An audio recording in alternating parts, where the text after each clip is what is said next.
নমস্কার বন্ধুরা, আমার ফুড ব্লগ চ্যানেলে আপনাদের স্বাগত। আমি আপনাদের সাথে শোভা। আজ আমি রান্না করছি অতি সাধারণ এবং সহজ উপায়ে মুরগির মাংসের ঝোল।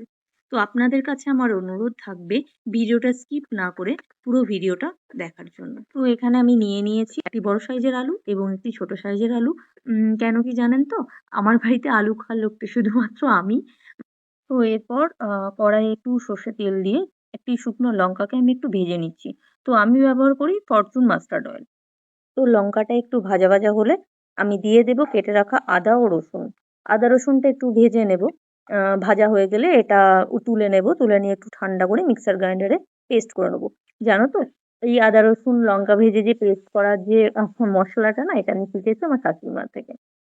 তো এখন তেলে একটু দিয়ে দিলাম নুন আর হলুদ এবং কেটে রাখা আলুগুলো দিয়ে আলুটা ভেজে নেব।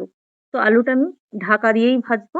কেন কি আলুটা ঢাকা দিয়ে ভাজলে খুব তাড়াতাড়ি ভাজতে ভাজতেই সিদ্ধ হয়ে যায়। যার কারণে আলুটা আমি ঢাকা দিয়েই ভাজি এবং আলুটা লাল লাল হয়ে ভাজা হয়ে গেলে আমি কড়াইয়ে দিয়ে দিলাম একটু গোটা জিরে ও দুটো কাঁচা লঙ্কা।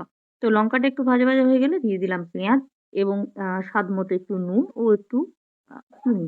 কেন কি নুন চিনি দেওয়ার কারণটা কি জানো? যাতে একটু তাড়াতাড়ি সিদ্ধ হয়ে যায় আর একটু লাল লাল হয়ে যায় পেঁয়াজটা। তো পেঁয়াজটা কিছুক্ষণ আমাকে ভাজতে হবে। ৫ থেকে ৬ মিনিট আমি পেঁয়াজটা একটু ভেজে নিলাম। কেন কি পেঁয়াজের পরিমাণটা তুলনামূলক একটু বেশি ছিল মসলার থেকে। ঠিক আছে? তো পেঁয়াজটা দেখো আস্তে আস্তে লাল হতে থাকছে। তো সেই টাইমে আমি আমার যে ভেজে রাখা আদা রসুন ও মসলার যে পেস্টটা ছিল সেই পেস্টটা আমি করে নিয়েছি এবং পেঁয়াজটা একটু ভাজা ভাজা হলে আমি পেস্টটা এখানে অ্যাড করে দিলাম। তো দিয়ে মশলাটা আমি ভালো করে কষে নেব।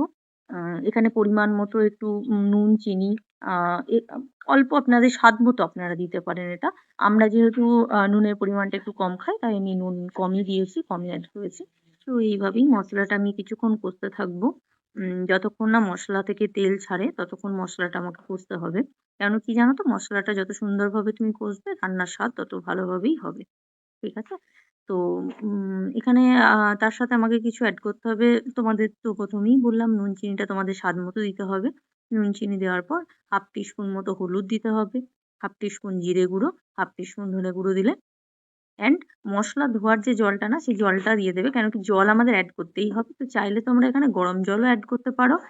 আমি নরমালি মসলায় গরম জলই অ্যাড করি। কেন কি গরম জল দিলে রান্নার স্বাদ একটু হলেও পরিবর্তন হয়। আসলে কি বলো তো? রোজ দিন তো তোমাদের সাথে ভিডিও শেয়ার করা হয় না। কেন কি অফিসের যেহেতু কাজের একটু প্রেশার থাকে যার কারণে আমি রোজ দিন ভিডিও করে উঠতে পারি না। তো আমি চেষ্টা করব এবার থেকে আমার সব ছুটির দিনে একটি করে ভিডিও তোমাদের সাথে শেয়ার করতে।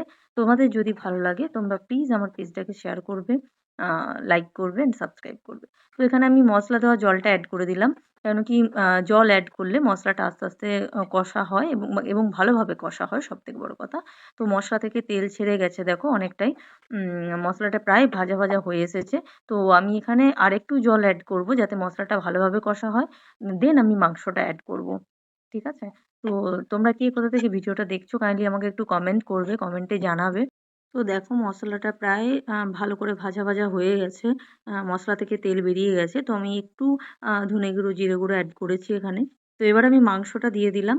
তো মাংসটা আমি ২ ঘন্টা খানেক আগে ফ্রিজে রেখেছিলাম একটু নুন আর একটু সর্ষের তেল দিয়ে ম্যারিনেট করে। তো মাংসটা দিয়ে এবার আমি ভালো করে নেড়ে-চেড়ে নেব যাতে মাংসর গায়ে মশলাগুলো খুব ভালোভাবে লেগে যায়। এবং মাংসটা ভালো করে নেড়ে-চেড়ে নিয়ে কিছুক্ষণ কষে নেব। দেন আমি ঢাকা দিয়ে দেব। কেন কি ঢাকা দিলে কি হয় বলো তো? মাংসটা খুব ভালোভাবে কষা হয়। কম ফ্লেমে অবশ্যই ঢাকা দেবে বা কম ফ্লেমে মাংসটাকে কষবে। গ্যাসের ফ্লেমটাকে কমিয়ে দেবে। তো কম ফ্লেমে করলে কি মাংসটা খুব ভালোভাবে কষা হয় এবং মাংস থেকে জল বেরিয়ে যায়। তার সাথে, সাথে কি হয়? মাংসটা খুব তাড়াতাড়ি সিদ্ধ হয়ে যায়। মানে তোমাদের মাংস রান্নাটা খুব সুবিধাজনক হবে এবং খুব তাড়াতাড়ি হয়ে যাবে।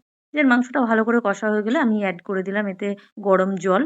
এবং কিছুক্ষণ ফুটে যাওয়ার পর এটাকে মিনিট ১০ এর জন্য আমি ঢাকা দিয়ে ফুটতে দিয়েছিলাম এবং একটু চিনি ও স্বাদমতো নুন দিয়ে দিয়েছিলাম জলটা অ্যাড করার পর। দেন ঝোলটা ফুটে গেলে আমি ১০ মিনিটের জন্য এটা ঢাকা দিয়ে সিদ্ধ হতে দেব।